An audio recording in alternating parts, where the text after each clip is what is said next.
काशीपुर के ward number 38 के पिछले चुनाव में भाजपा प्रत्याशी को हराकर इतिहास रचने वाले युवा व ऊर्जावान पार्षद अनिल सिंह चौहान इस बार पुनः इतिहास रचने जा रहे हैं। मधुरभाषी जमीन से जुड़े वार्ड नंबर 38 के पार्षद अनिल सिंह चौहान ने अपने कार्यकाल में वार्ड नंबर 38 में चहुमुखी विकास कराया है। यही वजह है कि वार्ड की जनता उन्हें पुनः पार्षद बनाना चाहती है। श्री चौहान ने इस बार भाजपा से पार्षद का टिकट मांगा है। उनका दावा है कि भाजपा से टिकट मिलने पर वो अपने प्रतिद्वंदी को कम से कम 1200 वोटों से हराकर इतिहास रचेंगे। न्यूज़ टुडे उत्तराखंड के संपादक राजेश शर्मा ने श्री अनिल सिंह चौहान से वार्ता कर उनके मन की बातें जानी। नमस्कार, न्यूज़ टुडे उत्तराखंड में आपका स्वागत है। इस समय हम मौजूद हैं वार्ड नंबर 38 के जो पार्षद हैं अनिल चौहान जी के साथ। इन्होंने पिछली बार भाजपा प्रत्याशी अश्विनी को 250 वोट से हराया था और इस बार जो है आप भाजपा के सक्रिय कार्यकर्ता के रूप में कार्य कर रहे हैं और प्रबल दावेदार हैं। यहाँ पर जो है मैं इनसे बात करना चाह रहा हूँ। मैं आपके साथ हैं। सर, आप बताएं जरा अनिल जी, क्या रहेगी स्थिति इस बार? क्या आपको भाजपा से टिकट मांगना है? आप क्या स्थिति है इस बार? हम मुख्य रूप से बीजेपी के दावेदार हैं क्योंकि पिछली बार हमने अशोक सैनी को 250 वोटों से हराया था और एक निर्दलीय सीट निकाली थी। इसलिए पार्टी को हम पर विश्वास है और पार्टी हमें टिकट देगी।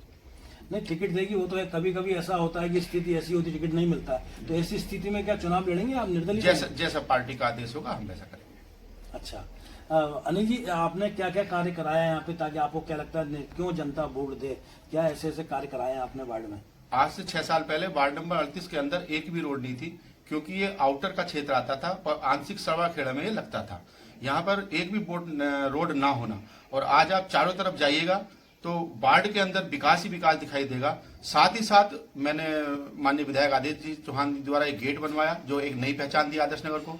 दूसरा, मैंने पशुपति फैक्ट्री द्वारा एक बस स्टैंड बनवाया जहां पे आज सारी बसें भी रुकती हैं और मेरे पूरे वार्ड के बच्चे, बूढ़े, बुजुर्ग सभी उस बस स्टैंड पर बैठते हैं और मेरे को बहुत याद करते हैं और बहुत बहुत धन्यवाद देते हैं कि आपने इतना अच्छा ये काम कराया।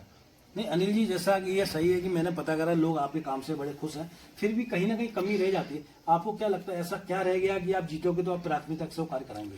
देखिए, कुछ रोडें रह गई हैं। उसका भी एक कारण है कि जब हम पार्षद बनते हैं तो हमें लगभग 6 महीने सीखने में काम को लग जाते हैं।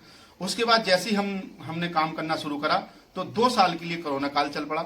इसलिए हमें जो कार्यकाल मिला वो मात्र 2 साल का मिला और 2 साल में हमने इतना बेहतरीन कार्य करके दिखाया। अगर हमें पूरे 5 साल मिलते तो मैं समझता हूं कि एक रोड जो हमने बनाई है उसका दोबारा भी नंबर आ जाता। अनिल जी, आपको टिकट दे देती बीजेपी पार्षद का, और जैसे आपने निर्दलीय 250 वोट से हराया, काम भी आपने किया, तो इस बार क्या उम्मीद लग रही है? कैसा रहेगा चुनाव? नहीं, इस बार चुनाव बहुत बढ़िया रहेगा और लगभग मैं समझता हूं कि इस बार हम लगभग, अगर हमें बीजेपी टिकट देती है तो हम लगभग 1000 से 1200 वोटों से हम अपनी सीट निकालेंगे। ठीक है, थैंक यू अनिल जी।